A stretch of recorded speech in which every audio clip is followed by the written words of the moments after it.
as well as up to 2 feet. Breaking news for you. Mayor Adams holding a live news conference addressing the impending weather headed our way. Let's listen in. Taking this storm extremely serious. We want New Yorkers to be prepared, and we want New Yorkers to do the same.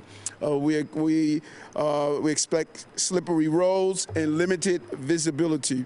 And so we're strongly encouraging New Yorkers, if you don't have to go out, stay home. And please use public transportation. We want to minimize the number of vehicles on the road so that our apparatus and vehicles can actually deal with the removal of snow and make our movement in the city more feasible. Our team has also been coordinating closely with the governor's team, Governor Hochul's team in advance of the storm. All relevant city agencies have been activated and preparations are underway. Source spreaders and plows are ready to go. And again, I just really want to commend DSNY, the entire team. They're ready, they're prepared, and the commissioner is going to coordinate their efforts with our other city agencies. And so we're doing everything in our powers to keep New Yorkers safe.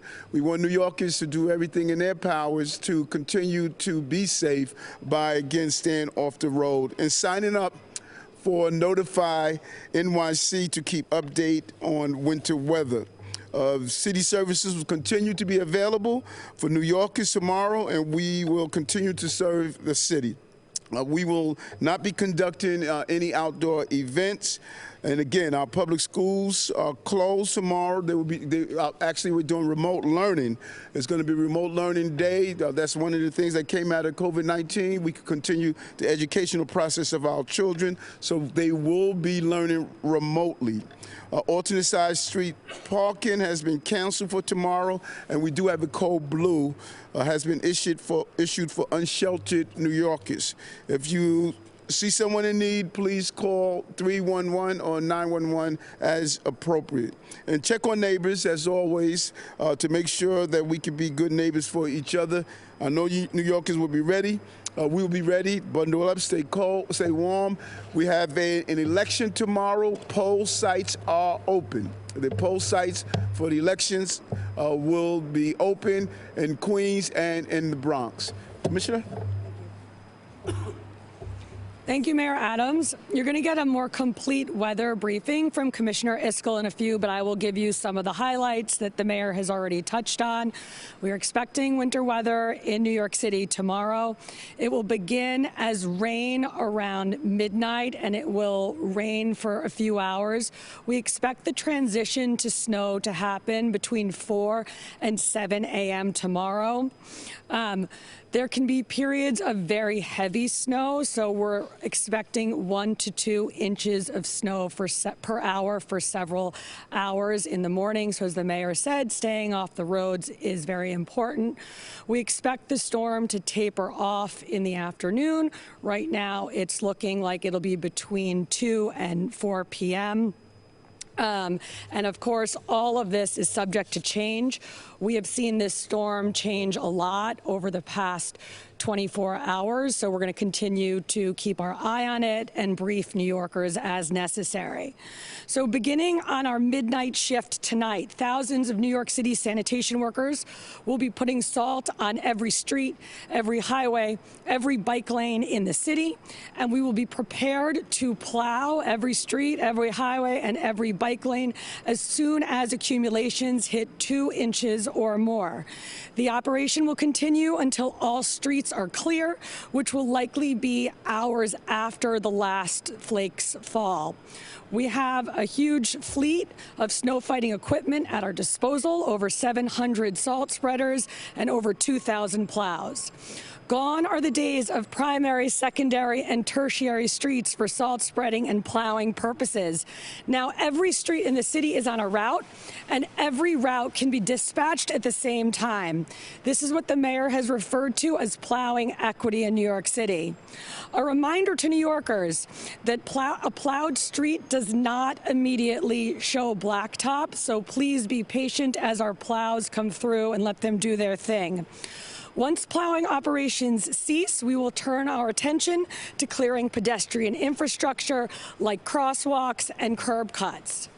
Now, we have a number of things working in our favor this year in New York City. First, we have the highest uniform headcount of sanitation workers that this department has seen in over 2 decades. We have also made substantial investments in our fleet, including our snow fighting vehicles.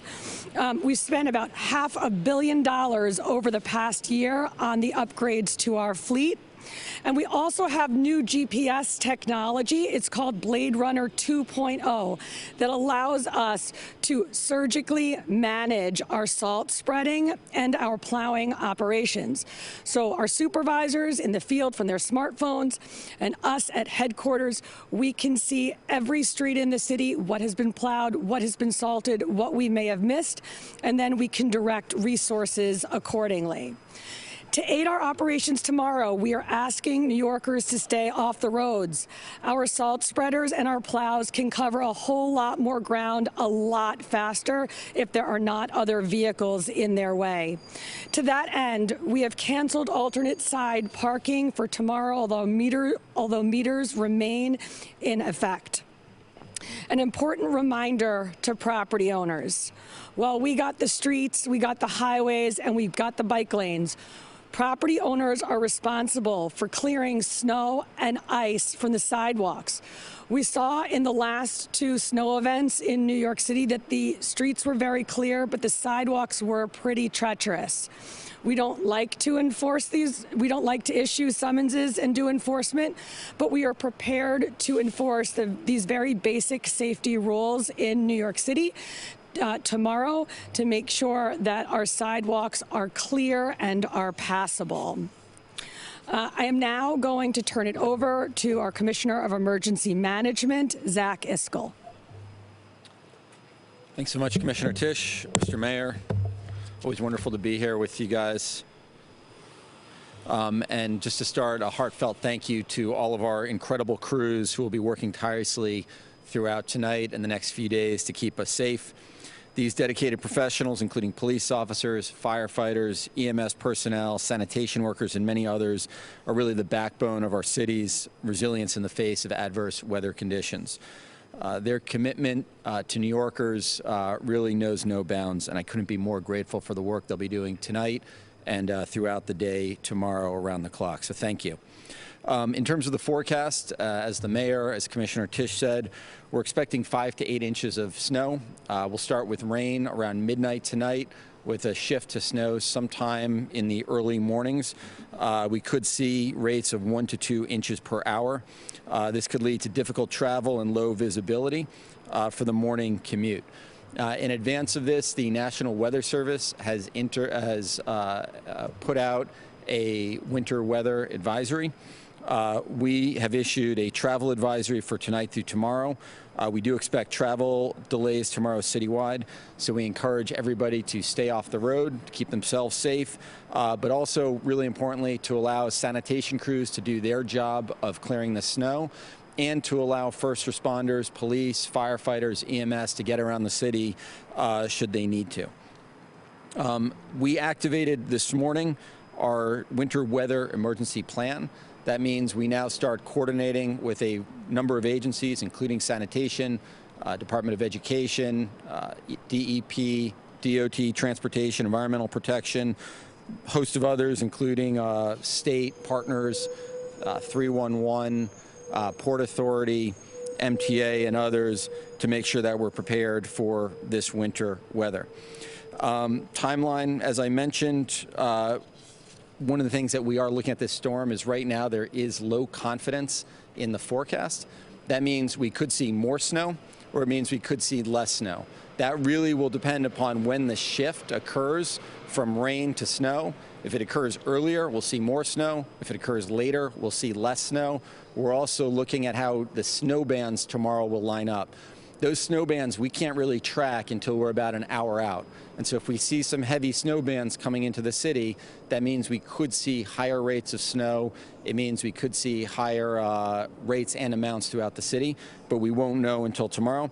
It's also possible that we see less snow than currently forecast. As Commissioner Tisch said, this forecast has really changed. Yesterday we were expecting about 1 inch of snow. Right now, we're looking at 5 to 8 inches. So it is incredibly important for all New Yorkers to stay informed. Make sure that you are monitoring the forecast. Make sure that you sign up for Notify NYC, available in 14 languages, over 1 million subscribers, available by calling 311, by downloading the app, or by going to nyc.gov/notify to make sure you have the most relevant information. The other thing I want to flag. We're going to jump in here now. There's always multiple hazards that we need to be aware of. And one of the places people often get in trouble is when we look at one hazard, snow, and we don't pay attention to the other ones. So there are potentials with high gusts of winds tomorrow in combination with the snow of leading to reduced visibility that could really impact roadways. The other thing that we're looking at is potential for minor to moderate coastal flooding in and around Jamaica Bay, parts of the Sound. So that's areas like Broad Channel, Hamilton Beach, parts of the Rockaways, up to City Island. We're looking at that really in local areas between 11 a.m. is the high tide mark, but that could continue on to about 2 p.m. So really important that all New Yorkers are paying attention not just to the snow, but the other hazards. There's also potential disruptions to the evening commute as there are remnants of slick roads and precipitation on those roads. So be careful even after the snow stops. A couple of last things. Code Blue, enhanced Code Blue is in effect. So as the mayor said, if you see a homeless New Yorker, if you see somebody vulnerable, please call 311 or 911. We have teams that will be going out to try and get our most vulnerable off the streets. And then as the mayor said, tomorrow is also an election day. Always important for everybody to vote. We have 46 polling locations that will be open in the Bronx and Queens. 38 of them are public schools, 2 are NYCHA facilities, 6 are private facilities. We are working very, very closely with elections to make sure that those sites are open and running, that will be salting, that will be shoveling, and want to just give a big shout out and thanks to the election workers who will be going out early in the morning at 5 a.m. to make sure that those sites are open. Finally, make sure you're monitoring the forecast, and again, we'll always be pitching Notify NYC. Thanks so much, and back over to you, Commissioner Tisch. Thank you, Commissioner Iskell. Next, we will hear from our school's chancellor, Chancellor Banks. Thank you so much, Commissioner, and good afternoon, everyone. So yes, schools will be, we're not saying closed tomorrow. Schools are shifting to remote learning, and that's an important distinction. When we say schools are closed, then officially that does not count as a day for us as relates to state law.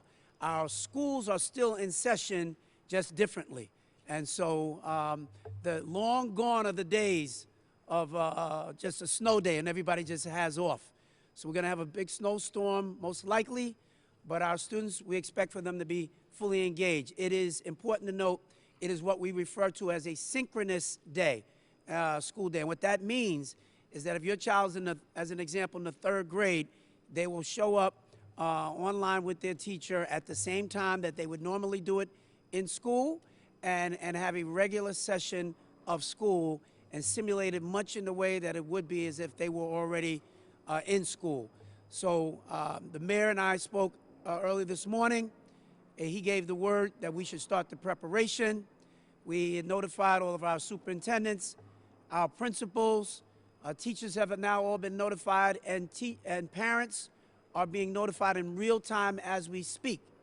And one of the things that was most important that I shared with the mayor was that in order to do this effectively for a school system this large, you need as much time to prepare and to be ready and to let parents know so that they can be ahead of the game. That's why we're really happy to have this press conference here at this moment. So we will have no school tomorrow during the day. We will have no after-school programs that are taking place tomorrow. We're certainly hopeful that we will be back in sound order the following day and ready to go.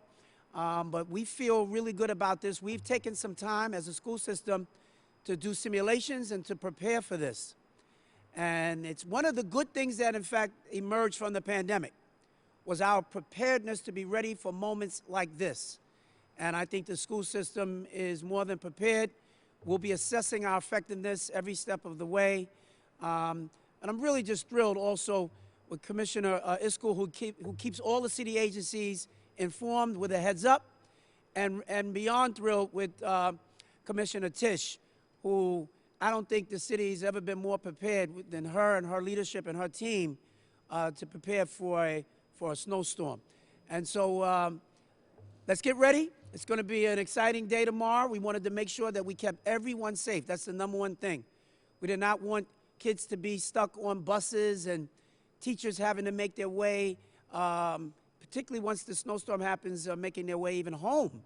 Because the prediction is that it's going to start in the morning, and we didn't want folks to wind up getting snowed in and being very unsafe. So we've spoken with the teachers union, we've spoken with the principals union. Everybody said this is the right call to make. It gives everybody a chance to get out in front and start to get prepared, and we're ready.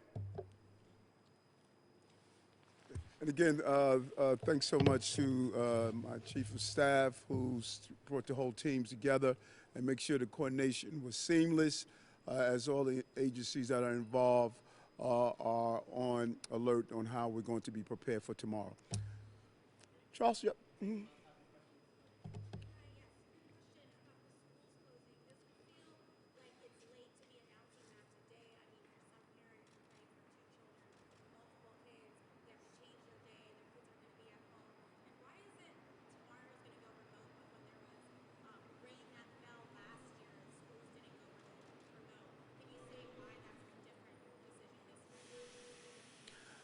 Well, first, no, it's not late. As we stated, I think 6:40 was exact. 6:40, we got the update on what we were dealing with. And so immediately, we did not wait for the 12 noon press conference to notify parents, teachers, superintendents, principals.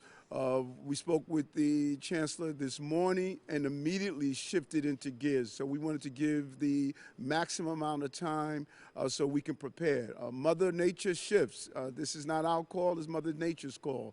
And as soon as we can make the right call and not a premature call, we did so. And, you know, kudos to making it earlier to give parents and families the maximum amount of time.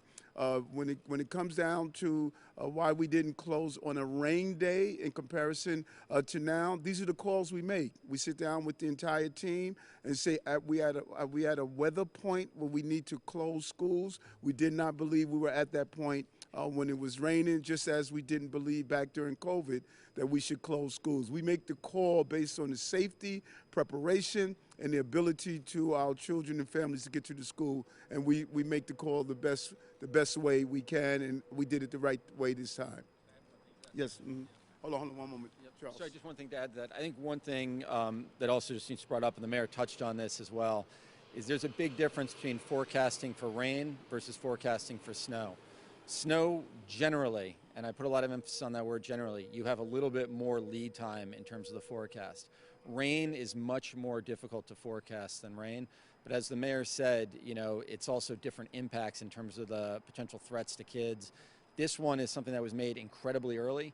Usually in the past, that decision to go remote or that decision to cancel school is usually made the morning of. And again, that's because of the constraints of the forecast. Which is just a snow day. Why can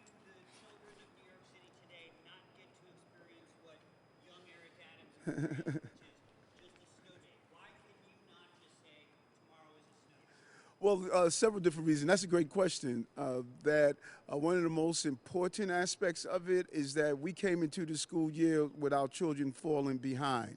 COVID took months, if not years, away from the education and the socialization of our children.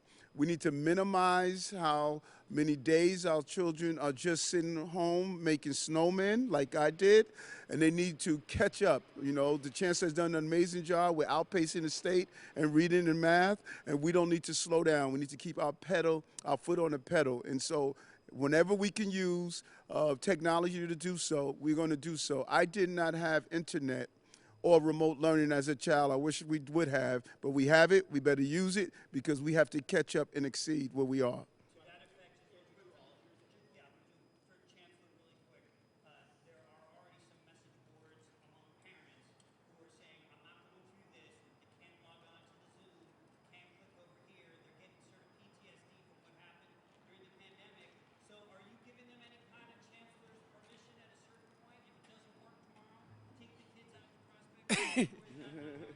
You really trying to get in that park to just have a regular snow day at NYC? Yeah.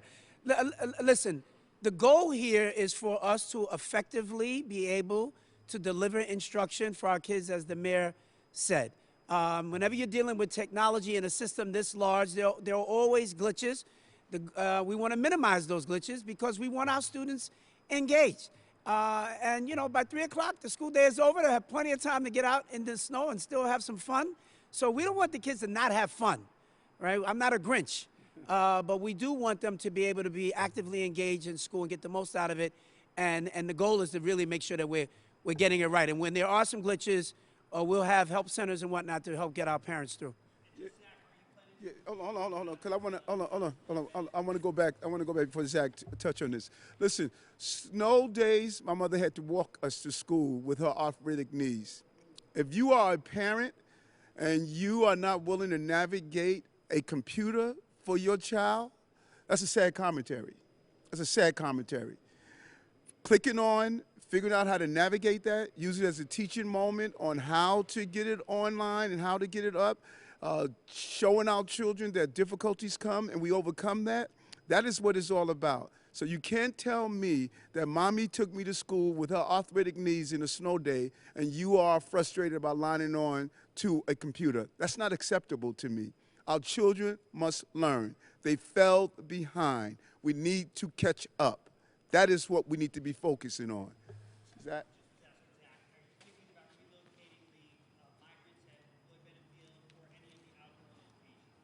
We are not. Those structures, the reason we evacuated in the past is because of high winds. We haven't hit any of those triggers. There's no concerns for flooding. We have a snow removal plan in place. And as we said before, those structures are designed to handle inclement weather, right? So the rooftops are at a certain pitch that the snow comes off. They're also kept at a certain temperature that when snow hits it, it melts. Should we get really heavy snow, we have large rakes we can use to remove the snow from the tops of the tents. We have a snow removal plan to be able to remove snow from the grounds, but there's no need or no plans at this time to have to evacuate Floyd Bennett Field or any of the other tent facilities. How are you? Yes.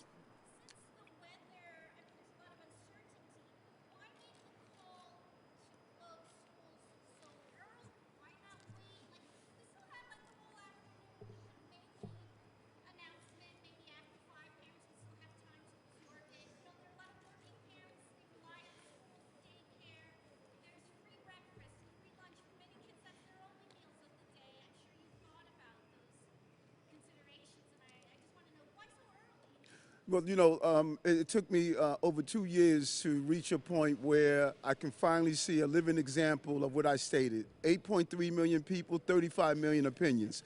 No matter what we do, there's going to be this. And so what we must do is be leaders and make the call not based on the loud voices, but based on our analysis of the circumstances that we are in. Because if we close the school early or we close it late, they're going to be what you and Kelly has just went through.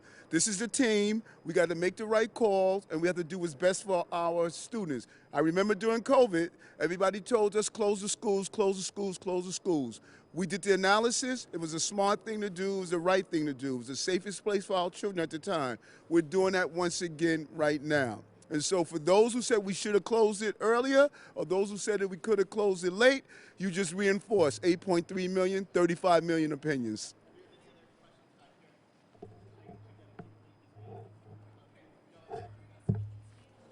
Yeah, let me update the shooting. Okay, we had a shooting this afternoon, earlier in the day. It appears as though it's still under investigation. I can only give you the preliminary facts that the leadership executive team gave me. There was a dispute, a domestic dispute appears to be between two brothers. The police officers responded, and when they entered the residence, one of the subjects had a gun pointed towards the police. It's still been under investigation of what the gun was. They discharged a round, struck him in the stomach, and now they're getting a final analysis. It appears as though he's likely or he may have gone DOA while we're here, but that's still an investigation. There was no injury to police officers, and one officer went to medical treatment based on what's normally the ringing in the ear that comes from after a discharge of that nature. But as we get more, we will update you and let you know more. Okay.